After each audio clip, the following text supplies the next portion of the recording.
लालकृष्ण आडवाणी को भारत रत्न मिलने पर बोले पीएम मोदी, कहा आडवाणी जी ने देश के लिए दिया बड़ा योगदान।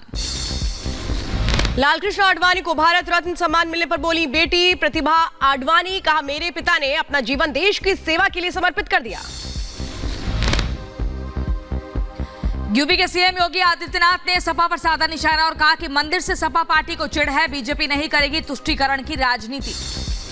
हेमंत सोरेन को जेल से ईडी दफ्तर ले गई टीम, जमीन घोटाले को लेकर होगी पूछताछ, चल रही है इस वक्त पूछताछ। 5 दिन की ईडी रिमांड पर है हेमंत सोरेन। झारखंड के सीएम चंपई सोरेन का बड़ा बयान, कहा हमारा गठबंधन मजबूत, हम फ्लोर टेस्ट में सफल होंगे। हेमंत सोरेन के खिलाफ हुई कार्रवाई पर बोले सीएम चंपई, कहा झूठे मामले में सोरेन को भेजा गया जेल। जेएमएम विधायक लॉबिन हम्ब्रम का बड़ा बयान, कहा आदिवासियों की पार्टी नहीं रही जेएमएम पर बाहरी नेताओं का कब्जा। क्राइम ब्रांच ने सीएम ऑफिस को दिया नोटिस, पहले अधिकारी सीएम ऑफिस को नहीं दे रहे थे रिसीविंग। नोटिस को लेकर सीएम आवास पर आप नेता की अधिकारियों से बहस, जैस्मिन शाह ने क्राइम ब्रांच टीम से बहस की। अनुराग ठाकुर का आम आदमी पार्टी पर हमला, कहा केजरीवाल जवाब दें या माफी मांगे, केजरीवाल ने झूठे आरोप लगाए। यूनिफॉर्म सिविल कोड के ड्राफ्ट रिपोर्ट पर बोले उत्तराखंड के पूर्व सीएम हरीश रावत, कहा अगर यूसीसी देश के लिए इतना जरूरी तो केंद्र में क्यों नहीं लाए बीजेपी। उत्तराखंड में आज धामी कैबिनेट की बड़ी बैठक, यूसीसी ड्राफ्ट पर होगी चर्चा, प्रदेश में जल्द लागू होगा यूसीसी। बिहार में मंत्रियों के विभागों का बंटवारा हुआ, सम्राट चौधरी को मिला वित्त मंत्रालय, विजय सिन्हा को राजस्व और कृषि विभाग। लोकसभा में सरकार पर भड़के असदुद्दीन ओवैसी, कहा मुस्लिमों को दबाने की कोशिश, सरकार हर मस्जिद छीनना चाहती है।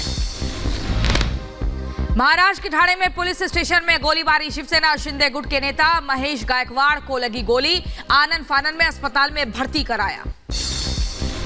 ठाणे में थाने के अंदर फायरिंग का मामला, आरोपी बीजेपी विधायक गणपत गायकवाड़ समेत 3 गिरफ्तार, मामले में एसआईटी का गठन। लखनऊ के मलिहाबाद में हुई गोलीबारी का दूसरा सीसीटीवी वीडियो आया सामने, जमीन के विवाद में पति पत्नी और बेटे की गोली मारकर हत्या की गई थी। लखनऊ में हुए डबल मर्डर मामले में जांच तेज, परिजनों से मिले डीएम, मामले की तहकीकात में जुटे अधिकारी। अलीगढ़ में परिजनों से वीडियो कॉल पर बात करने के दौरान युवक ने खुद को गोली मारी, बातचीत के दौरान शराब के नशे में था युवक, नहर किनारे शव मिला। यूपी के गोंडा में पुलिस को मिली कामयाबी, बैंक लूट मामले में पुलिस ने आरोपी को किया गिरफ्तार।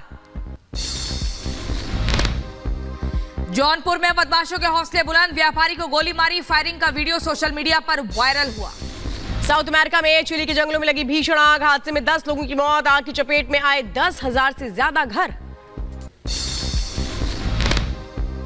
अमेरिका ने इराक और सीरिया में हवाई हमला किया, 85 ठिकानों को बनाया निशाना, जमकर की बमबारी। उत्तर कोरिया ने सुपर लॉन्च वॉरहेड को नए प्रकार की विमान भेदी मिसाइल का किया परीक्षण, दक्षिण कोरियाई अधिकारियों की तरफ से दी गई जानकारी। अमेरिकी उपराष्ट्रपति कमला हैरिस ने अमेरिकी अर्थव्यवस्था को बताया सबसे अच्छा, साथ ही पूर्व राष्ट्रपति डोनाल्ड ट्रंप को लोकतंत्र के लिए खतरा बताया।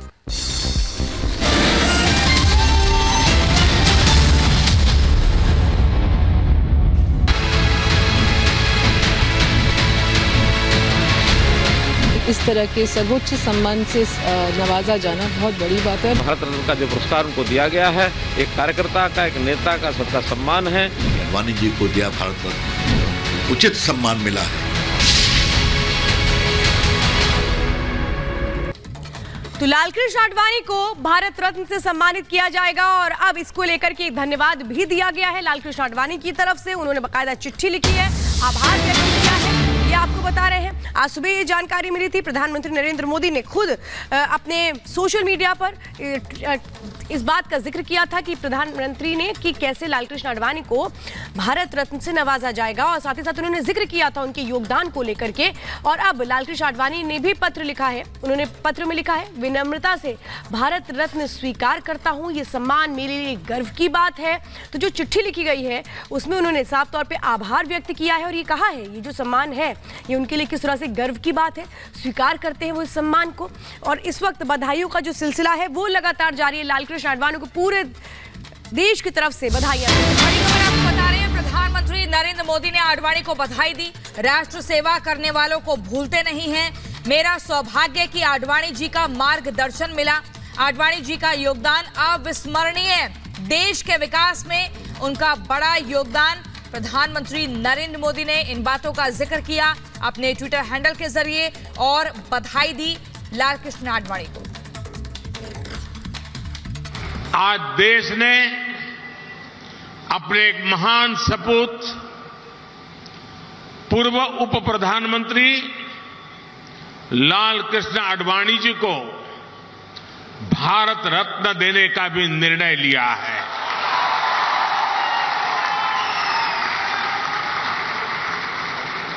भारत के उप प्रधानमंत्री, गृह मंत्री एवं सूचना प्रसारण मंत्री के रूप में और दशकों तक एक निष्ठावान, जागरूक सांसद के रूप में आदरणीय आडवाणी जी ने देश की जो सेवा की है वो अप्रतिम है। आडवाणी जी का ये सम्मान इस बात का प्रतीक है कि राष्ट्र की सेवा में अपना जीवन खपाने वालों को राष्ट्र कभी भुलाता नहीं है। मेरा सौभाग्य रहा कि लालकृष्ण आडवाणी जी का स्नेह, उनका मार्गदर्शन मुझे निरंतर मिलता रहा है। मैं आदरणीय आडवाणी जी के दीर्घायु होने की कामना करता हूं।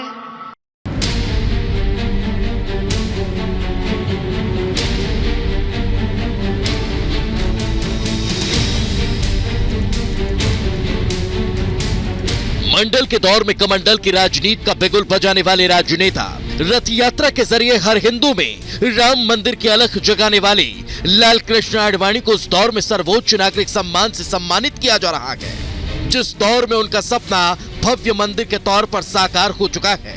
देश के सबसे विनम्र हस्तियों में शुमार बीजेपी के लौह पुरुष लालकृष्ण आडवाणी को देश के सर्वोच्च नागरिक सम्मान भारत रत्न से सम्मानित किया जाएगा। पूर्व प्रधानमंत्री अटल बिहारी वाजपेयी के बाद लालकृष्ण आडवाणी दूसरे नेता हैं जिन्हें देश का सबसे बड़ा नागरिक सम्मान दिया जाएगा। प्रधानमंत्री नरेंद्र मोदी ने एक्स पर पोस्ट कर इस बात की जानकारी दी। उन्होंने लिखा कि लालकृष्ण आडवाणी हमारे समय के सबसे सम्मानित स्टेटमैन हैं। देश के विकास के लिए उनका योगदान कोई भूल नहीं सकता। ये संयोग कहें कि लालकृष्ण आडवाणी ने जिस रथ यात्रा की कमान नरेंद्र मोदी को सौंपी थी, उन्हीं मोदी ने जिम्मेदारी का संकल्प पूरा कर सम्मान अपने गुरु आडवाणी को दिया। देश के सर्वोच्च सम्मान से सम्मानित किए जाने पर बीजेपी के लौह पुरुष ने अपने चिरपरिचित विनम्रता के साथ हाथ जोड़कर लोगों का अभिवादन स्वीकार किया। वहीं लालकृष्ण आडवाणी को भारत रत्न से सम्मानित करने पर आडवाणी के परिवार ने भी आभार जताया।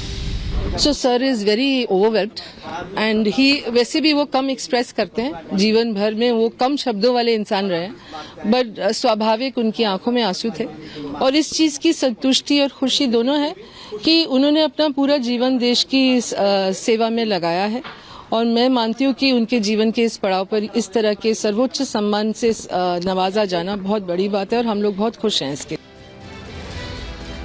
लालकृष्ण आडवाणी अपने विनम्र स्वभाव के लिए जाने जाते हैं। कहा जाता है कि लोकसभा हो या राज्यसभा, उन्होंने जनता से जुड़े मुद्दों को बड़ी कठोरता से रखा। 91 साल के आडवाणी की संसद में उपस्थिति बेमिसाल रही। उनकी लोकसभा में उपस्थिति 90% से ज्यादा रही है। यकीन नहीं, उनकी गर्जना से सदन गूंज उठता था। लालकृष्ण आडवाणी का जन्म 8 नवंबर कराची में हुआ था। उनके राजनीतिक करियर की शुरुआत 1942 में राष्ट्रीय स्वयंसेवक संघ के स्वयंसेवक के तौर पर हुई। 1973 से 1977 तक जनसंघ के राष्ट्रीय अध्यक्ष का पद संभाला। लालकृष्ण आडवाणी बीजेपी के संस्थापक सदस्य भी रहे। यकीन नहीं, आडवाणी राम मंदिर आंदोलन के नायक भी थे। 2002 से 2004 तक उन्होंने देश के उप प्रधानमंत्री का पद भी संभाला।